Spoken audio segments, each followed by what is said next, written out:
Hi good evening, कैसे हैं? I hope अच्छे होंगे। आप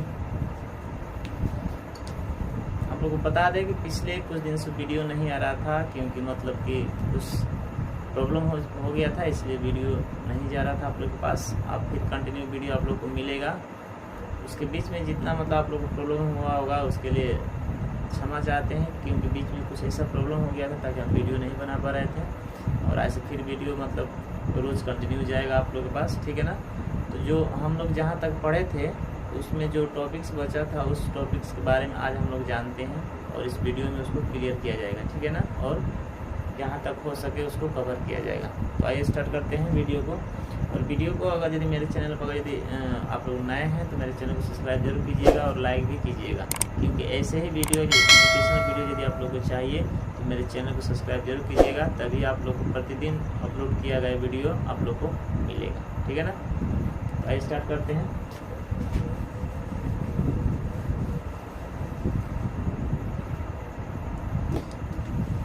आज का जो टॉपिक होगा निषेचन पश्च संरचना या जो घटना होती है वो किस प्रकार की घटना होती है उसके बारे में जानते हैं, ठीक है ना।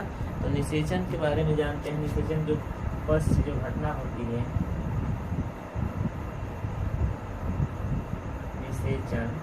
निषेचन के बाद होने वाली जो घटना, निषेचन पश्च संरचना एवं घटनाएं, ठीक है ना।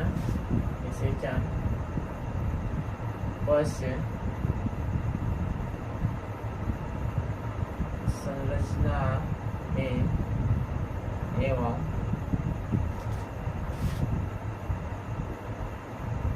घटनाएं, ठीक है ना। निषेचन पश्च से जो संरचना होती है, ठीक है ना, या जो घटना होती है वो कौन सी घटना होती है पुष्प में, इसके बारे में हम जानते हैं, ठीक है ना। यह जो पॉइंट्स होगा लास्ट पॉइंट होगा जो चैप्टर 2 का होगा, ठीक है ना। क्लास 12 और चैप्टर 2 का जो मतलब कि यह पॉइंट्स होगा, ये लास्ट पॉइंट्स होगा। जो इसके पहले मैं जितना पॉइंट्स बताया हूँ वह उस आप पहले वाले वीडियो में मैं डाल दिया हूँ, ठीक है ना। ये लास्ट वीडियो इस चैप्टर का होगा, ठीक है ना। इसमें हम जानेंगे कि मतलब एक पुष्प निषेचन के बाद कौन सी घटना होती है, कौन सी संरचनाएं होती है, ठीक है ना, उसके बारे में जानते हैं। तो उसके पश्चात 3 घटना होती है। पहला होता है भ्रूणपोष, ठीक है ना। पहला होता है भ्रूणपोष, ठीक है ना, संरचना निषेचन के बाद। 2 नंबर में आता है भ्रूण, 2 नंबर में क्या आता है भ्रूण। 3 नंबर में आएगा फल या बीज, फल या बीज। ये 3 घटना है जो निषेचन के पश्चात ये घटना घटती है, ठीक है ना। तो इसको हम विस्तार से जानते हैं कि आखिर कौन सी 3 निषेचन, कौन सी घटना है 3 जो इस निषेचन के बाद आती है, ठीक है ना। तो बारी बारी सबको हम लोग जानेंगे, ठीक है ना। तो सबसे पहले जानते हैं भ्रूणपोष क्या होता है।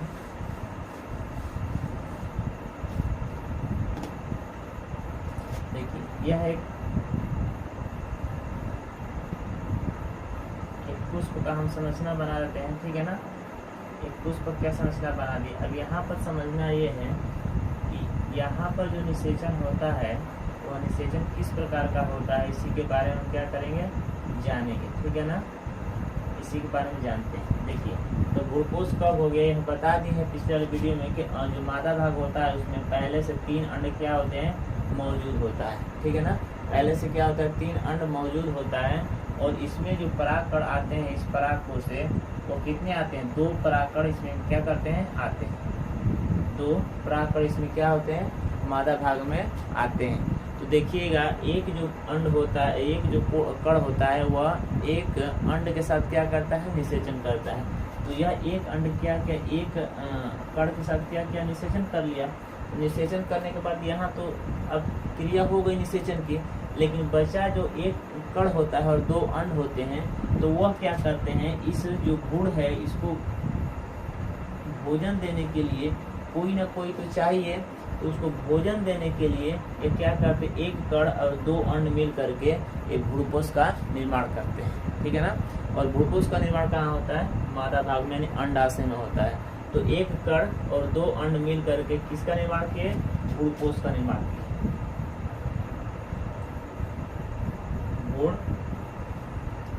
भ्रूणपोष का निर्माण किया, ठीक है ना, भ्रूणपोष का निर्माण किया।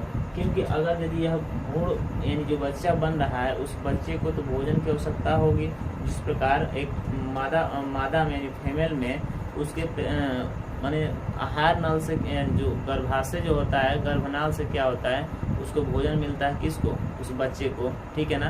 तो ठीक उसी प्रकार इस अंड में यानी अंडाशय में पल रहा जो बच्चा है उसको भी भोजन की आवश्यकता होगी। उस वक्त तक भोजन की आवश्यकता होती है जब तक वो एक परिपक्व हो न जाए और जब तक वो एक फल का रूप धारण न कर ले।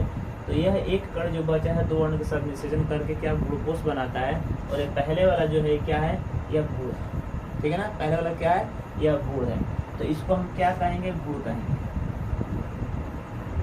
इसको हम क्या कहेंगे, भ्रूण कहेंगे। तो ये जो हमारा दूसरा पॉइंट होगा वो क्या है, भ्रूण है। इसको पहले समझना चाहिए, लेकिन कोई दिक्कत नहीं। ये भ्रूण क्या हुआ, एक अंड और एक कण के साथ निषेचन किया तो वह भ्रूण का निर्माण किया, ठीक है ना। और बचा जो एक कण और 2 अंड, वो किसका निर्माण किया, भ्रूणपोष का निर्माण किया। तो भ्रूणपोष क्या होता है, इस भ्रूण को क्या करता है, भोजन प्रदान करता है। उस वक्त तक भोजन प्रदान करता है जब तक कि वह एक परिपक्व न हो जाए, ठीक है ना। तो यह 2 पॉइंट्स क्या है, समझ में आ गया ना। 2 पॉइंट्स क्या है, दोनों पॉइंट्स को मैं यहाँ पर बता दिया हूँ। ये एक कभी याद रखिएगा, एक अंड और एक कण जब निषेचन करेंगे तो भ्रूण का निर्माण करते हैं, और एक कण 2 अंड निषेचन करेंगे तो भ्रूणपोष का निर्माण करते हैं। और इसका कार्य क्या है, उसको भोजन प्रदान करना, ठीक है ना, सुरक्षा प्रदान करना, और तब जा करके क्या होगा, धीरे धीरे मतलब कि वृद्धि करेगा। अब तीसरे पॉइंट को समझते हैं। तीसरा पॉइंट है फल या बीज। फल या बीज बन। तो अब समझते हैं कि जब यह जो ग्लूकोज है इसको क्या करेगा, भोजन थोड़ा थोड़ा देगा। जब भोजन थोड़ा थोड़ा इसको देगा तो यह क्या करेगा, धीरे धीरे अब बढ़ना लगेगा, यानी धीरे धीरे क्या इसमें वृद्धि होने लगी। और जब वृद्धि होने लगी तब क्या होगा कि वह एक दिन ऐसा आएगा कि यह जो बाह्य दल है और ये दल पुंज है, वो यह दोनों क्या करते हैं, सूख करके नीचे की तरफ गिर जाते हैं, ठीक है ना। और सूख करके जब नीचे की तरफ गिर जाएंगे तो यह जो अंडाशय में जो पल रहा भ्रूण है ये क्या करेगा, फल का निर्माण कर लेगा, ठीक है ना। जब फल का निर्माण करेगा तो क्या होगा कि इसमें जब फल निर्माण होंगे तो इसके अंदर बीज भी बन जाएगा, ठीक है ना। फल या बीज जब अंडाशय में निषेचन होता है तो सत्य निषेचन होता है, याद रखिए, पहले बता चुका हूँ। जो अंडाशय में निषेचन होता है वो सत्य निषेचन होता है, और जो अंडाशय के नीचे निषेचन होता है वह सत्य निषेचन होता है, ठीक है ना, क्योंकि वो उल्टा लटका हुआ रहता है, ठीक है ना। तो यह क्या होगा, जैसे ही भ्रूणपोष इसको भोजन प्रदान करेगा तो धीरे धीरे क्या करेगा, आगे तरफ बढ़ेगा और वृद्धि होगा उसमें और विकास भी होगा, ठीक है ना। तब जाकर के एक समय ऐसा आएगा, ये दोनों दल पुंज और बाह्य दल क्या हो जाएंगे, झड़ कर गिर जाएंगे, और गिरने के बाद वह एक दिन फल का रूप धारण कर लेगा, यानी फल बन जाएगा। उसमें क्या हो जाएगा, बीज का भी धारण हो जाता है, तो बीज भी बन जाएगा, ठीक है ना। बीज का बनना का मतलब ये है कि एक जो कण होता है वो एक अंड के साथ क्या करता है, निषेचन करता है, ठीक है ना। तो इस वीडियो में हम लोग जाने कि भ्रूणपोष क्या होता है, भ्रूण क्या होता है, और फल या बीज क्या होते हैं, किस प्रकार निर्माण होता है। इन तीनों पॉइंट्स का क्या होता है, इतना ही में ही इस अंड भाग में ही तीनों का मतलब बात रखा गया है, ठीक है ना। जब एनसीईआरटी बुक आप पढ़ेंगे तो उसमें इसके बारे में बहुत कुछ लिखा है, लेकिन मैं यहाँ शॉर्टली आप लोग को एक कंसेप्ट दे दिया हूँ ताकि इसी के अंदर ये चीज बातें वहाँ डिस्कस किया गया है, ठीक है ना। तो आई होप कि इस पॉइंट्स को आप लोग समझ गए होंगे, ठीक है ना। इस पॉइंट्स में क्या क्या कहा गया है एकदम समझना आसान है, बस थोड़ा सा आप लोग दिमाग दीजिए। यानी भ्रूण और भ्रूणपोष और फल या बीज, पहला जो निषेचन होता है वह भ्रूण का होता है, और दूसरा उसके बाद जो बच्चा जो निषेचन करेगा वह भ्रूणपोष कहलाएगा, और इन दोनों का बाद जो बनता है वह एक फल या बीज का निर्माण होता है, ठीक है ना। जिस प्रकार कटहल है या अनानास है, इसमें देखिएगा इस फलों में क्या होता है कि यह बाह्य दल और दल पुंज क्या होते हैं, सूख कर गिरते नहीं है, ये उसी के ऊपर चिपक जाते हैं। यही कारण होता है कि उसमें क्या होता है, उनकी जो ऊपर वाली जो परतें होती है वो बहुत मोटी होती है, जल्दी कटता नहीं है काटने के बाद। और बाकी जब पुष्प में क्या, बाकी के फलों में क्या होता है, ये ऊपर वाला झड़ जाता है, और जो अंडाशय भाग होता है उस फल के ऊपर क्या करता है, छिलके के रूप में चिपक जाता है। और वही जैसे आम है तो आम के ऊपर एक छिलका होता है ना, तो वही छिलका ये अंडाशय वाला भाग है जो उसको छील करके आम को खाया जाता है। और उसके अंदर जो बना जो बीज है वह एक कण और एक अंड मिलने के कारण क्या होता है, वह बीज बन जाता है। और बाकी जो बचा है एक कण और 2 अंड, यह जैसे वो फल तैयार हो जाता है तो यह जो ग्लूकोज होता है अपने आप को क्या करता है, समाप्त हो जाता है, ठीक है। आई होप कि ये कौन सा आप लोगों को समझ में आया होगा, ठीक है ना।